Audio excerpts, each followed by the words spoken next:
That's right. Home to ideas that are fresh, uncensored, not mind-controlled, so we hope. Conversations in the chat. We're in there now. Dave and I think both. Dave is there. Cool. I'm in it. Beautiful. Today is the 20th of August, 2024.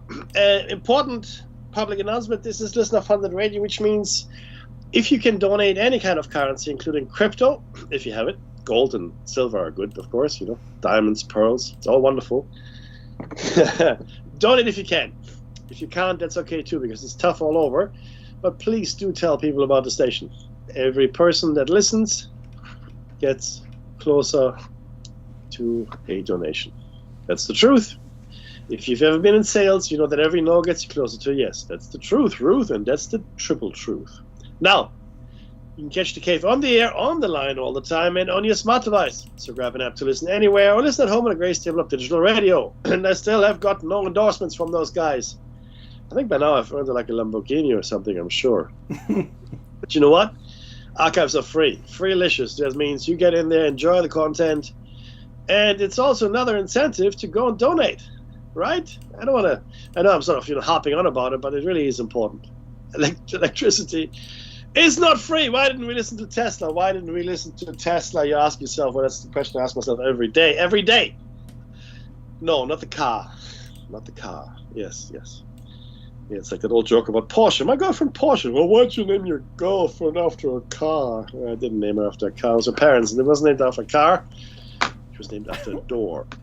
We acknowledge the traditional custodians of the land from which we broadcast. And for Dave, that is the Dark and Jung. Thank you, sir. And for myself, of course, the direct people. And we would like to pay our respects to elders, past, present, and future. Thank you very much. And thank you, Mitchell Bob, for helping us out there on the Revolution Radio server, giving us a bit of a countdown. That's awesome. Really much appreciated. Now, I'll tell you what, Dave, how do I sound? How do I sound? Do I sound better or worse? Or you sound better. I sound better. I'll tell you what. So, Monday I went to the doctor. After yourself. Well, it's all due to superior medication. No, I went to the doctor on Monday. On Sunday, after the show, Sunday night I went in my daughter's room and I stubbed my toe on a box. Not the little toe, but the toe next to it, and it's broken. So I broke my toe. And then Monday morning I woke up with gout in my right toe, big right toe. That's not fun. The one you used to kick the box, though. No, the other foot. So I'm limping on both feet, which makes it comical in a way, I guess. So I'm just telling you what kind of week I'm having. Not finished yet, by the way.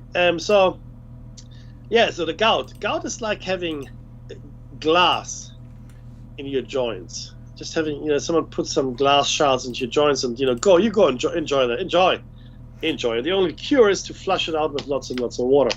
Oh, and you can eat celery. That also helps. Celery helps. There's a few things, nettle tea, but yeah, look. But it's, what it is, it's crystals growing in your skin. That's and they're excruciating. Oh yeah, it's not. It doesn't I don't need tickle. to tell you. It doesn't tickle. I'll tell you what. But that's one of the advantages of getting old. I guess you get to enjoy all these pains that you didn't have before. Oh, that's right. I got a shopping So list. Monday I go to my doctor, who also happens to be my wife's cousin, and I tell him, look, I've been coughing for 6 weeks, and there's been, some blood, some has been happening. He goes, well, that's not good. I said, well, I guess not. That's why I'm coming to see you. So I took my daughter as well, who was coughing. He swabbed us both. I got a swab, and because it had been 6 weeks, he gave me a fairly strong, broad spectrum antibiotic, awesome. And it's only 3 pills, literally three little tablets. And the first day you take the first one whole, then on the subsequent 4 days you take a tablet each day at the same time, and lo and behold, I'm 100% better. So what we suspect I had was bacterial pneumonia, which is another thing that you really want. It's going around. It's going around, brother. Bacterial pneumonia is not something that you should stop around and just pick up from the side of the street. And then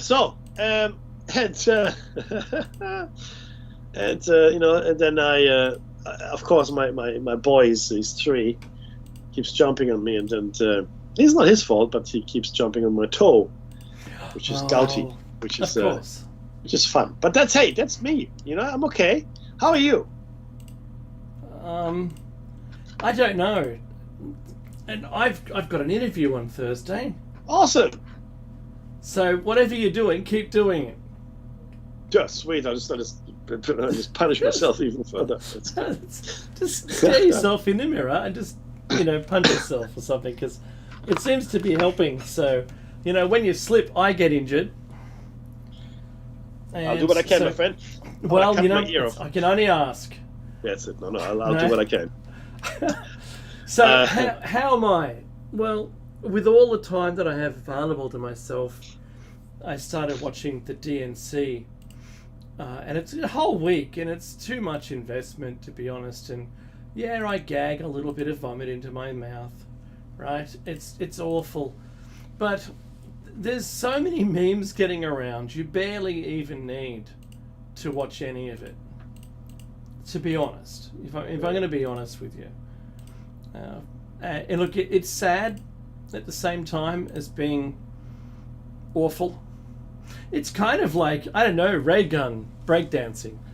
You feel the same emotions, and I even though I haven't been in this conversation, middle of the road. I just want to commentate on it, but all the things that I noticed about it that was really weird is that Kamala, I've got to try and pronounce it correctly. It's like caramel in American, Kamala. She's been trying to distance herself from Sleepy Joe. Well, yeah. And the border, and all the things. And then what did Joe say in his speech? It felt like 70 minutes of speech, and he yelled the whole thing. Like when a very old person replies in an email to you and it's all caps. Do you know what they called Jerry Seinfeld's last stand-up show? The latest? No. Angry old man shakes his fist at the sky. That's what they called it. And so Joe Biden, every single thing that he said was attaching Kamala to every single policy that they made. He did every one of them by himself. We fixed the bar, we fixed the border, yeah. and interest rates and unemployment and all these. He just named everything that he'd ever done whilst in office, and some things weren't true, but it doesn't matter. But he said Kamala co-signed every one of those bills. That's right. That means and she did it. See, her face dropped like she had a stroke.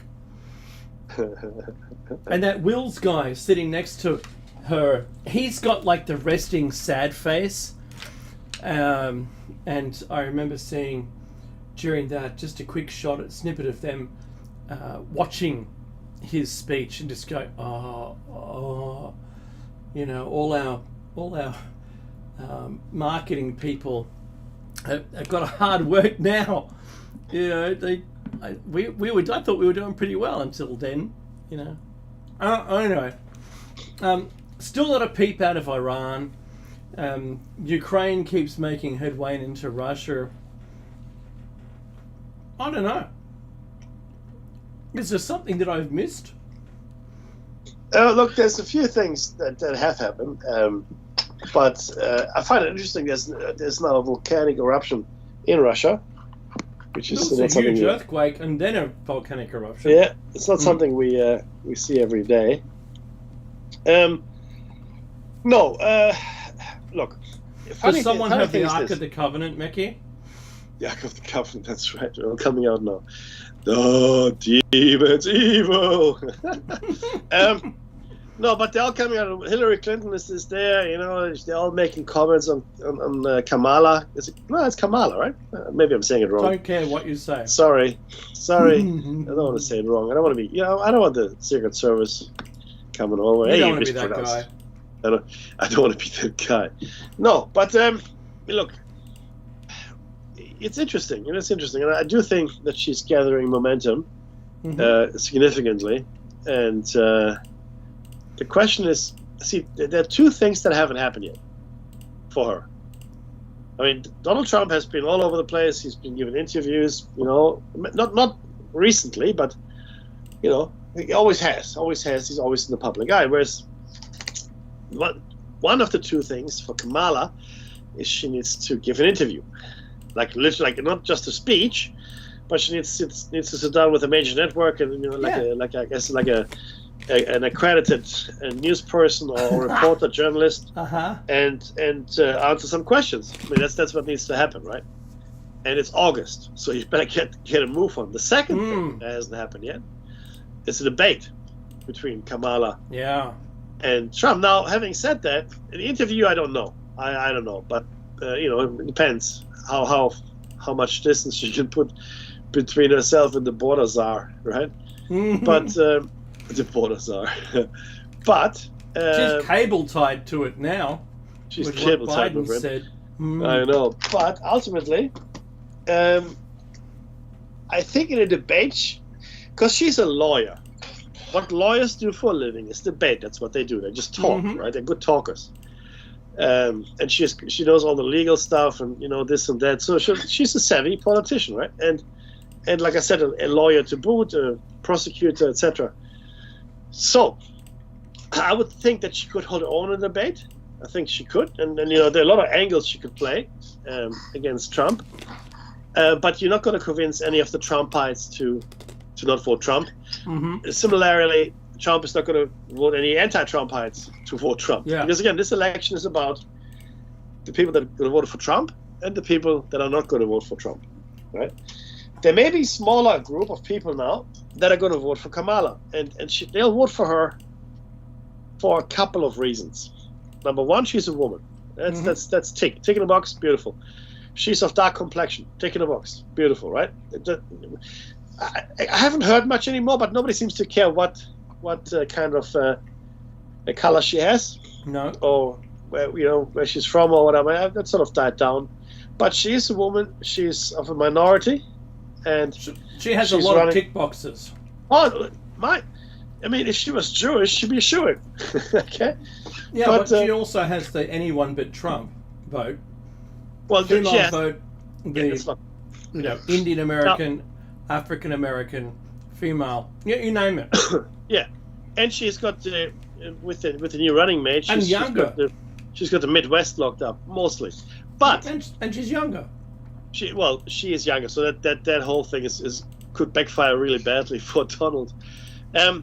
But all of these things, all things being equal, right?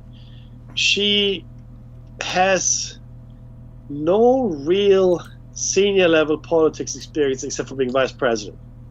None, right? She is prosecutor, yes, etc. Attorney General, I think she was in California, I think actually, but not Senate, not Congress, not governor, none of that. Right. So I look forward to her preaching her border czar stuff. That's fantastic. Well, I think I'm sarcastic, but I'm looking forward to hearing the way she argues. Yeah, because she can tell me as many times as she wants that the past, imagine what could be unburdened by what has been. Right? She can say it all she wants. Doesn't make me vote for her. I wonder. And I can't wait, Becky. I can't wait to see what happens, right? And this is my whole comment. That Trump had it good with Biden because it was almost a dead cert that he was going to win. Now, his entire case has to change. It has, absolutely. 100%. 100%. And I've got the popcorn ready because the debate's going to be fantastic. I remember the intelligent, not so lawful, but maybe intelligent Hillary Clinton and him on stage together. And he was brutal. Oh, yeah.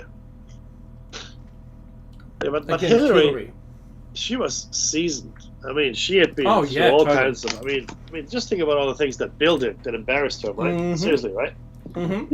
You can't shock her. She's like Margaret Thatcher. No, you can't sink her, right?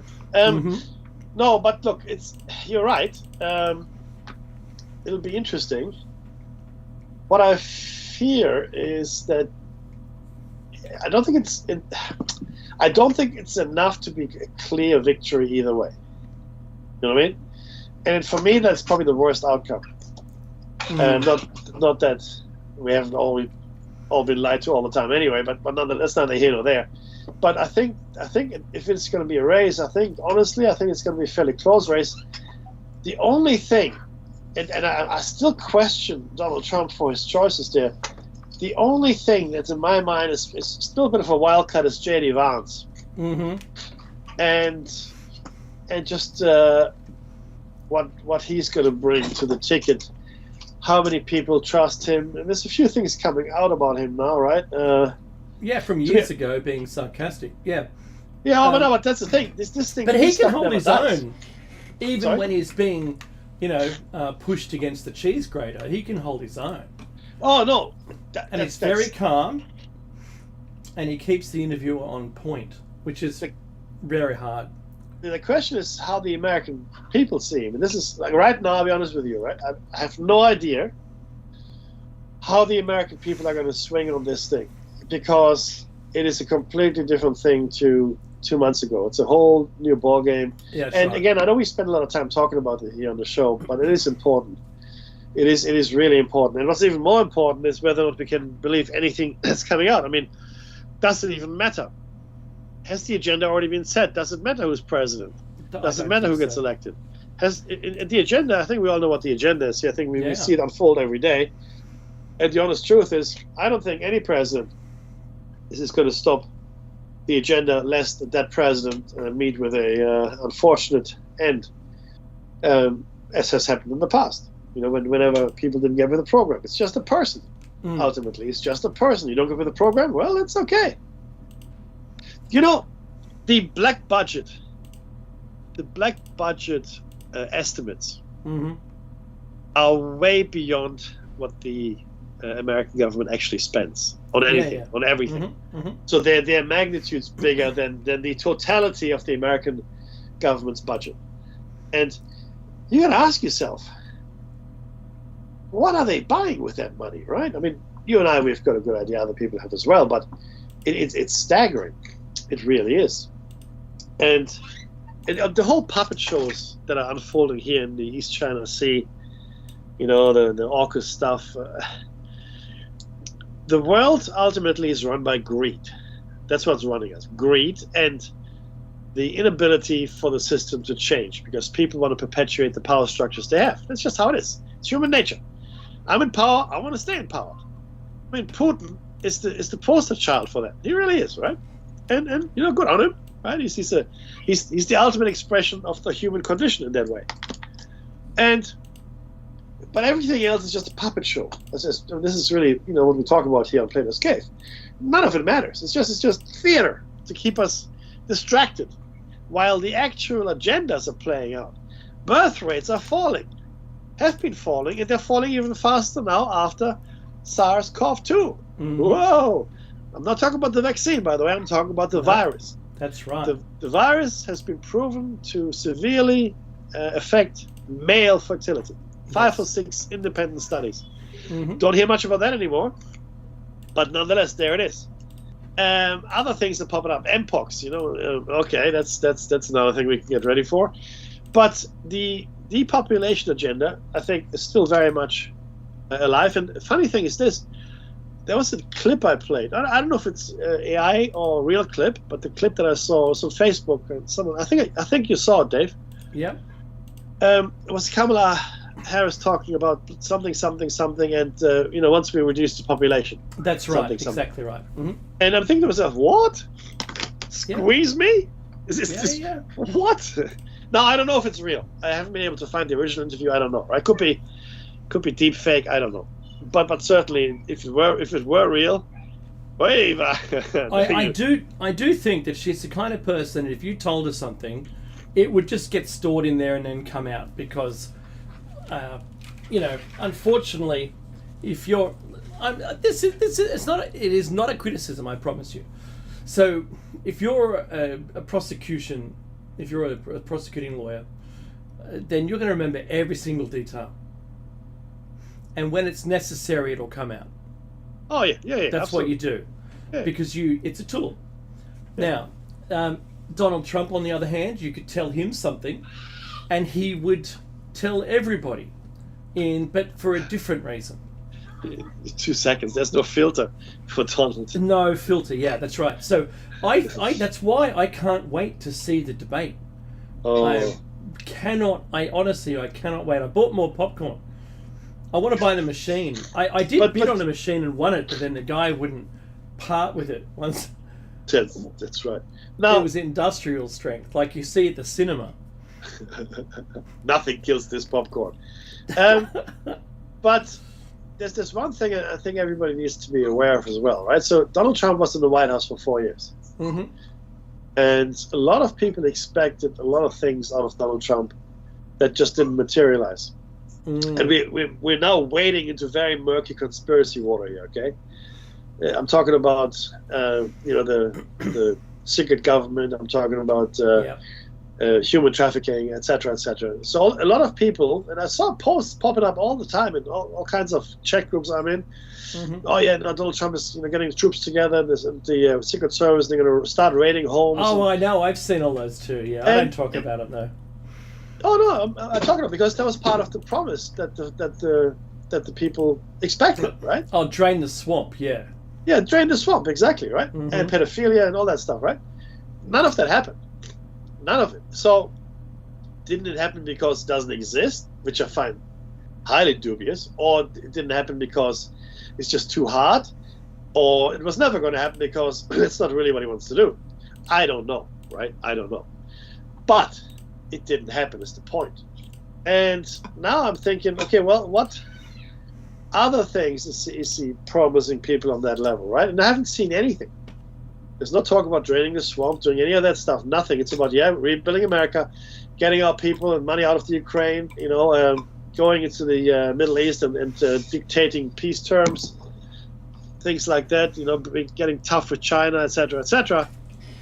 Okay, that's not original, though, right? I do agree, though, with his stance on you should bring job backs to, America in his case, but for us, certainly Australia. Mm-hmm. We need to bring jobs back. That totally we need to, yeah. But that's not the plan. I mean, even if he gets back in, right? Mm-hmm. There may be some effort, there may be some activities, sure enough. But overall, corporations, unless he subsidizes them significantly, corporations just they don't want to hear about it. They don't want to do it. That's right. No, I mean I was laughing when Albanese here in Australia, our Prime Minister, said, "Oh, we got all the corporations on board for these programs, for this and that." The only this is proactively hiring Indigenous people. This particular thing, right? The only reason they're doing it is because they've got a better chance of winning a government contract. I know. That's right. Because I'm in the game, okay? If the government said tomorrow, oh, you better not have any Indigenous people, then we would have no Indigenous people. We'd fire them all. Exactly. If it meant getting another contract, that's right. So let's be very clear what this is. This is not ethics or morality. This is greed and profit. That's what this is. That's what DEI is. Once the government mandates it, then everyone's got to get on board to do it, so that you can get more contracts renewed. Bingo. I know. Because you need cash. You need cash, right? We want it's cash. no different. You want cash. It's cash. When? Do we get it now, or is that later? Now. All right. Yeah. So you raise a good point, Mickey, and you're right, and that is we're seeing it here. It's certainly happening in England, but it is that the governments have signed up to the WEF 2030 plan. all the governments. Let's say not the BRICS, alliance group, but certainly the rest of everybody else has done it. And we're seeing changes now in our landscape. So that's both social, governmental, and for every other component we're seeing in our respective countries. We're seeing changes. Free speech, though, in America is alive and well, but we're seeing free speech getting tightened up. We're watching these tools, Mickey, the digital ID, the government's putting in place, so then they can track you. You're supposed to use that digital ID to log on to social media, so that they can identify, if you have an avatar or a name that isn't your name, how someone meant to find you. Well, the digital ID will do the trick. So it doesn't matter what comment, you'll be responsible for your own comments. And comments are now deemed, they can be deemed, in England certainly, we're seeing this, racist comments, incitement, just retweeting someone else's post and making a comment on it. That put some poor kid in jail for 20 months. 21-year-old. And he's a kid of color. And he was saying, well, let's see what happens if I post this. He wasn't even he's not racist, right? So the digital ID is something that's coming here. No doubt it'll turn up in the US at some point, whether you want it or not, because we didn't vote for it here, and voila, it's a thing. No political party stood on it that we need to fix it, but it's been in the drawer for a while. They blew the dust off it, and now it's time to do it. And like I said before, New South Wales government already has that. We have a digital app with our license digitally on it, our driver's license, or any other licenses you hold, and you can sign into an event or a venue using that same app. And this is exactly what they're going to do. So the WEF's plan, the Great Reset, forceful change to a new way of governance of the planet by self-appointed, non-elected people who are just billionaires. So they've called it stakeholder economy. That's them. And they only want us to survive so they can lord over us. And that's all it is. That's exactly what it is. But they don't want all of us to survive. Oh, but they need a couple of us to be able to make it work. Yeah, I mean, as dystopian as I'm going to paint a picture right now, this is... I thought I went quite a ways. I just used charcoal, Mickey. Go ahead, paint it. Color it. Just great. Make it all great and grey. No, but you're right. So what we're looking at, the population will decline. Mm-hmm. And one of the biggest factors will be due to SARS-CoV-2, in my opinion, number one. Mm-hmm. That's ticking a box. And this will take a generation or two until it gets to a level that they will deem manageable, right? And some people have between 2 and 3% now.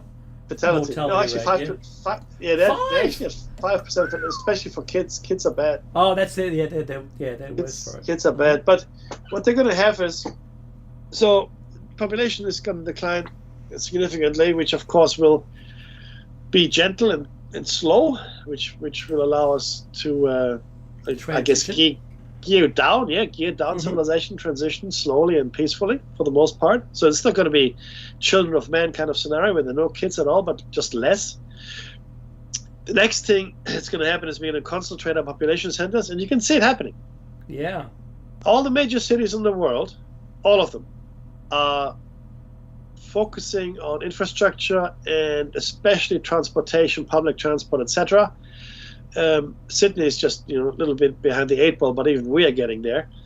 Everything's being rezoned, which means you can build massive high rises. That's right. Anywhere there is a train station or some kind of transit hub. I think planes will become less and less. We see a lot more problems with planes and maintenance, airliners going bankrupt, because there will be less people, and less people will be able to fly because less people can afford it. What will And be you can't have a burgeoning, aeroplane service industry if there's not people flying. Well, that's the thing. And what will become important will be overland transport. Very important. Yeah. China, I think it was China, they just recently they tested a 1,000-kilometer-an-hour train. Mm-hmm.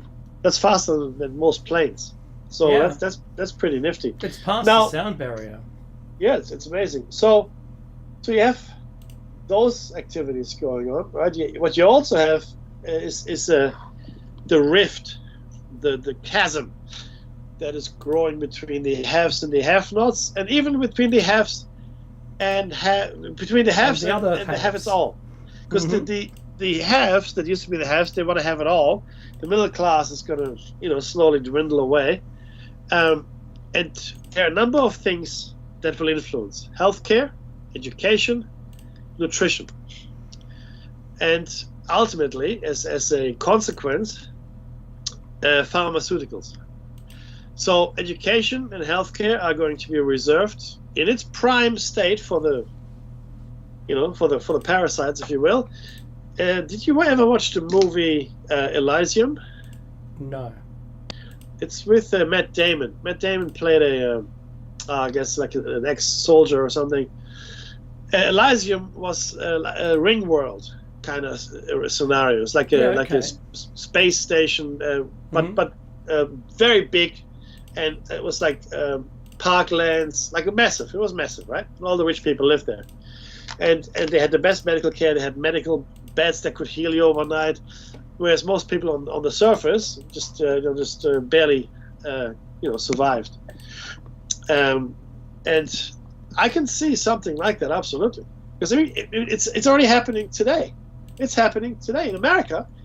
Unless you've got health insurance or you're rich, I mean either, and ideally you have both. Ideally you're rich, right? That's the best way. Your medical costs, if they're serious, like for a serious condition of cancer or something like that, extraordinary. They will bankrupt you. It'll be cheaper to just die. And a lot of people they're not even on the radar. That's just not America. You look at India, where you got tens of millions of people living in slums. All over the world you've got people, barely scratching by. The only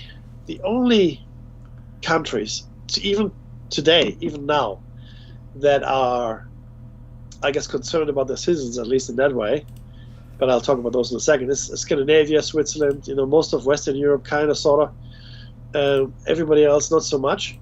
But those countries are already conformist countries. They're already where the Great Reset people want them. They're already there, right? They don't work terribly much. They get amazing benefits. Like I think as a guy you get a year's worth of paternity leave, for example, and other things as well. It's just phenomenal, right? and once the living wage comes in for the survivors, the people that are kind of educated, not the elite schools, because you can't afford them. Just regular schools, and maybe you're smart. Maybe they'll, fast track you, and that's all good. Maybe you might even break the ceiling. Maybe, because the thing is, you do need fresh blood once in a while, and they know this as well, right? So they let people ascend, and this is funny, Dave, because that's exactly what the ancient myths tell us. That's right. The gods of both Olympia, the pantheon of the Babylonians and Gilgamesh, etc., they allowed mortals or half-mortals to join the pantheon of the gods, because they're not stupid. So, but the rest of us, I mean, look, I shake my head. I really do. So, some of the things that our kids are being taught in school, and in Australia specifically, did you hear the latest NAPLAN results? It was terrible, wasn't it? It was worse than terrible, but yes, you're correct. Oh. It was shocking. It was unbelievable. We are underperforming at a rate never seen before. Never seen before. Do you know what the solution is? Foreign students? I threw up. No. I threw up in my mouth. The solution is engaged teachers, Dave. We need engaged teachers. And I said, no, you need on. funding. You need to pay these people, right? Yeah. Yes, engaged teachers are important, but you got to fund them first. You got to educate them right. And the thing is this, I need to say this before I forget it. Like I said before, my daughter's lucky to be part of an OC class, opportunity class. 30 kids. I verified it because I said last time I wasn't sure, but there are 30 kids in their class. 30 kids, 30. Normal class size to every other kid's class. But her teacher has got special training. And there's another teacher that has, again, similar training. And both these teachers share the class and workload. And they have special training, so they're specially qualified to teach gifted children. Or even, teach children in a way that would encourage whatever your gift might be to come forward. Now, why can't every teacher be trained that way? Why? They can probably get paid more, sure. That's why I said we have to fund it. But what we need is the same kind of opportunity for all our kids. And I'm not saying everybody has to go to uni. That's not what I'm saying at all. What I'm saying here is every child has the right to be encouraged and supported in their special gift. Whatever it is. I don't care. Doesn't matter. You know what I mean? Yeah. But that's not where we are. We are pushing out little tin pot soldiers to work in our corporate factories until they're 60, and then who cares what happens to them afterwards? That's where we are. So sorry, that was I don't know. That was maybe more positive than your take. Maybe not. Probably not. So hear me out. So as soon as you started, I've gone, hang on a minute. That exact phrasing, we need the teachers to be, what was the phrase? More active? Engaged. That's it. Yeah, that's what we need.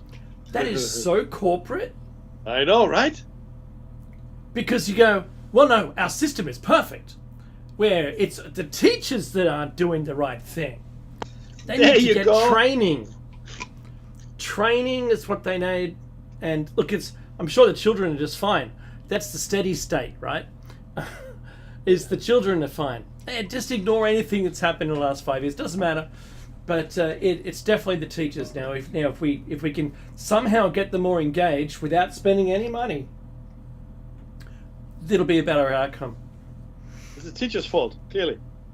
Yeah. And Dave said it's a corporate mindset because it is. The thing is this.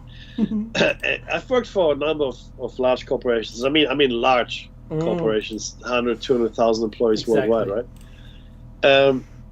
And a lot of those really large corporations have no culture. I mean, forget it. The culture is a what? What are they talking about, culture? You came to work today. That's your culture. There you go. They have it. Shut up, right? No, but if the employee was not engaged, or maybe their morale was low, all of that. Mm-hmm. Whose fault? I know Dave has the answer. That's why I let him say it. But to our listeners, whose fault do you think it was when the employee was not engaged? It was the employee's fault. Of course it was. That's right. Of course it was, which I find hilarious. Mm-hmm. Including the military, right? I've never been part of an organization, a club, because I used to play volleyball. I used to be part of other clubs, smaller things, or uni as well. But it was never, the tone was never set from the bottom. That's right. The tone was always set from the top, until I entered the corporate world. Lo and behold, if you are not engaged, if you have some kind of issues, that's your fault. And I'm like, wow, that's something. All that stuff about you gotta be employer of choice and all that. I think that's hilarious. I saw a thing about that today. Oh, did you? Yeah, that was saying that there was really no need to do anything special, because when redundancies come around, they don't look at who was the best performer and who was the worst, and let's get rid of the worst. You're all fair game. That is true. And they said there's really no reason to achieve anything greater than what you should do. Don't burn yourself out, and you'll never get a pay rise anyway. And the only way opportunity to do that is negotiating a new wage at the new job you get. Correct. That's it. That was the whole thing. Because whilst it's an agreement between you and your employer to do a certain amount of work for a certain amount of pay, the scope creep comes from the employer more so than anywhere else.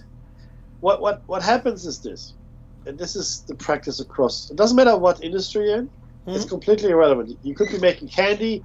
You could be making rainbow-fired unicorns. I don't care what it is. Soft serve? Well, there's that. Less and less people are doing more and more work. Mm-hmm. Now, there are two ways to make money. Okay, and those are the only two ways. One is you make money. Hurrah! That's good. That's good. You make money. I don't care how you make it, but you make money. So the money is coming in. You're selling stuff. You're having services. You're baking bread. I don't care, but you're making money, right? The second and far less agreeable way to make money is to save cost. And those are the only two levers you have in that space. You either make money or you save cost. There's nothing else you can do. That's true, Pat. And the greatest cost to the business is the people that do the work. Bingo. That's why we will never walk away from automation, AI, or having people work in sweatshops. Because nothing has changed.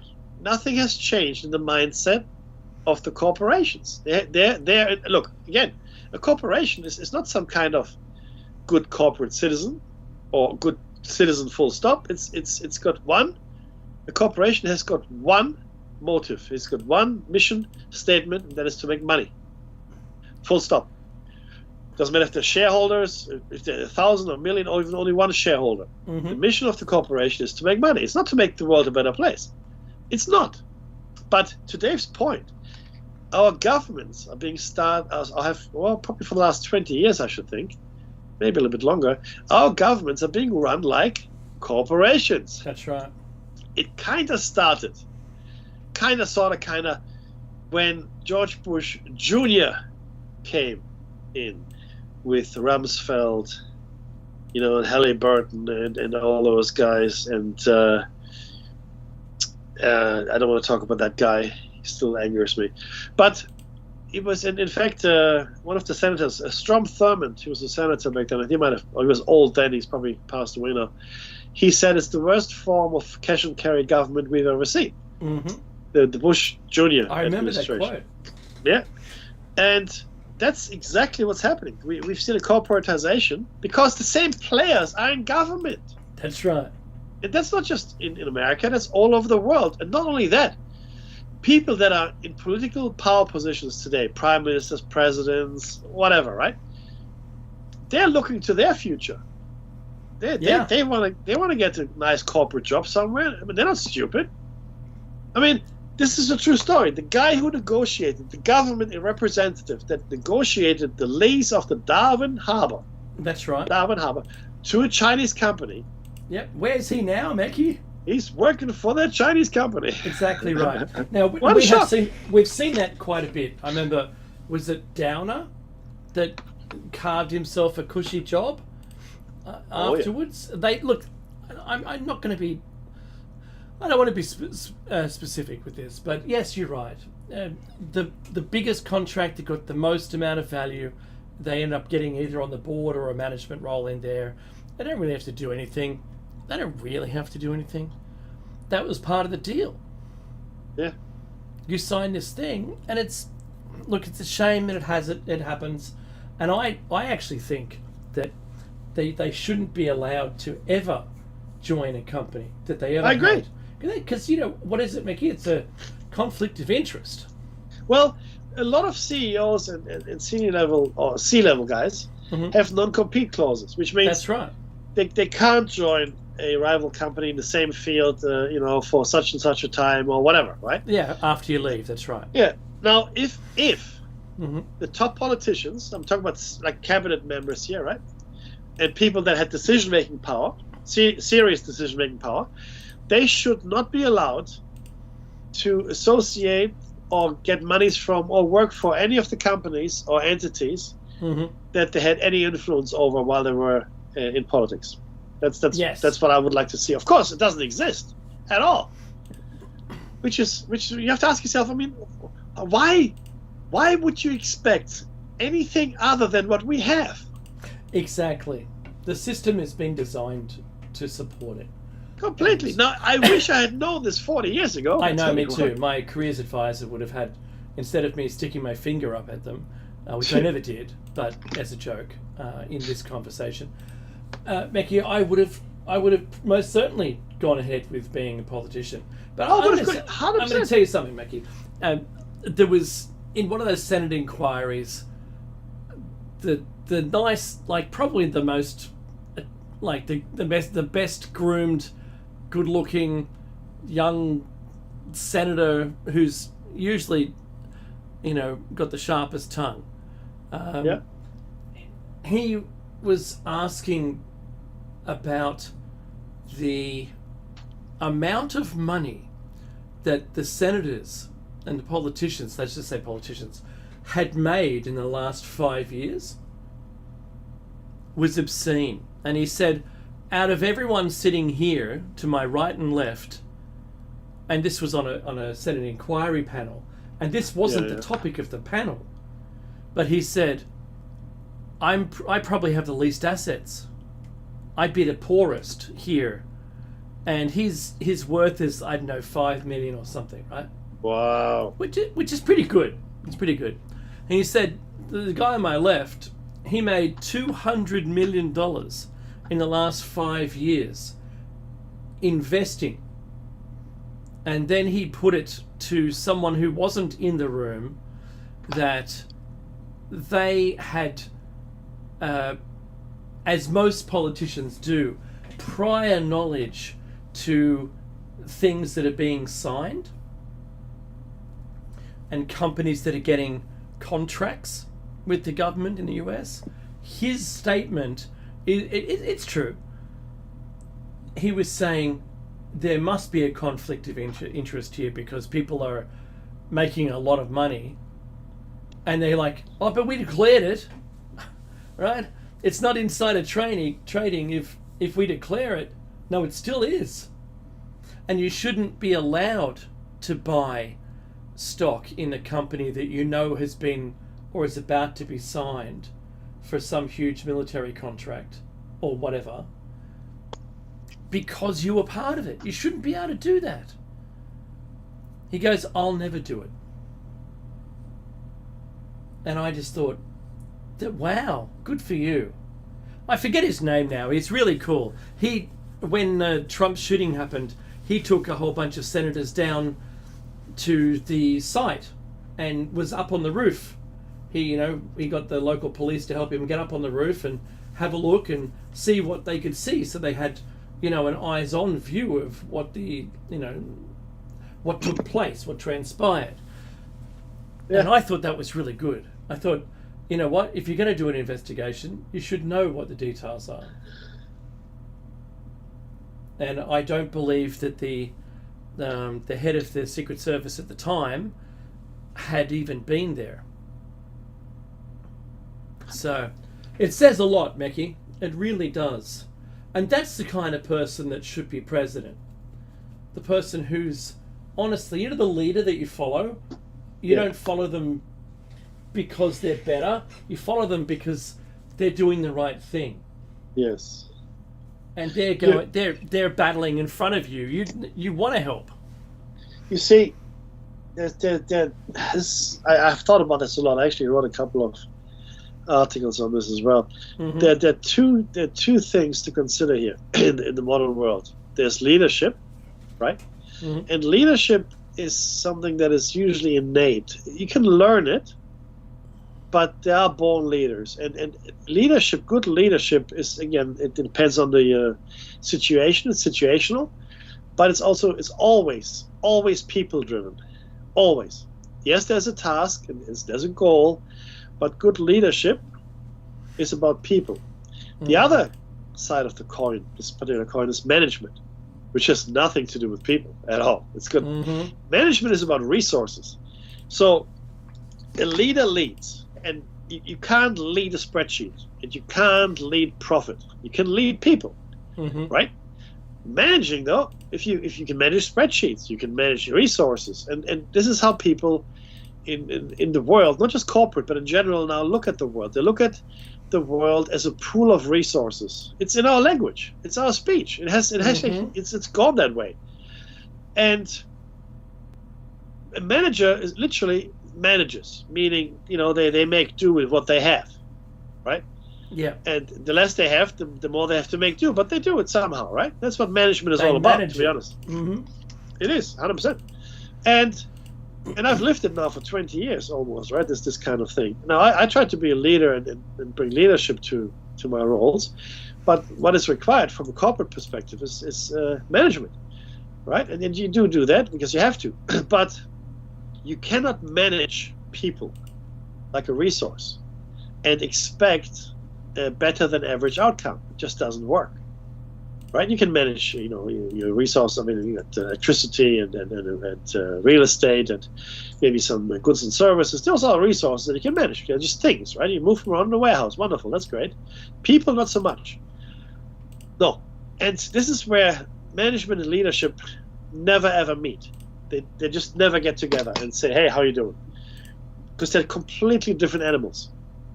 And if you show a manager that is a manager and can't be anything but a manager because that's just who they are, and you show them leadership, excuse me, they wouldn't have a clue what you're talking about.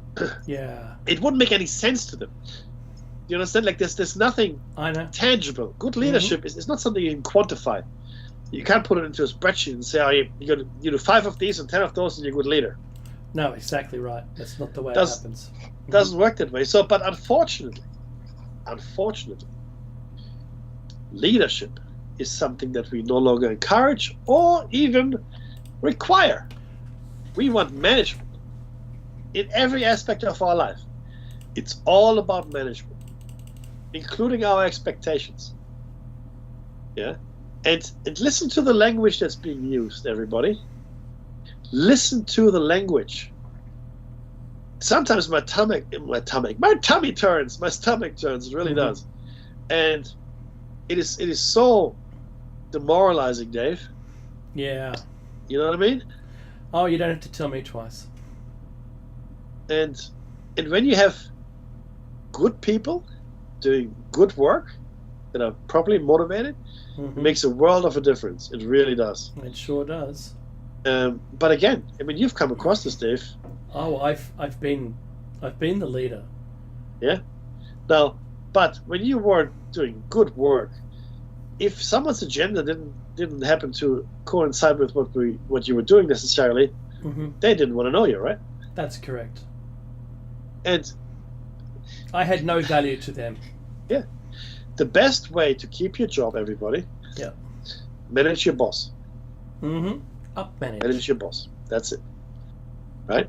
If you manage your boss and manage your boss's expectations, you will have a very successful career. I can guarantee it because I've seen it. And I've seen it and my jaw dropped. Dave knows what I'm talking about. I know what you're talking about. And you go, wow.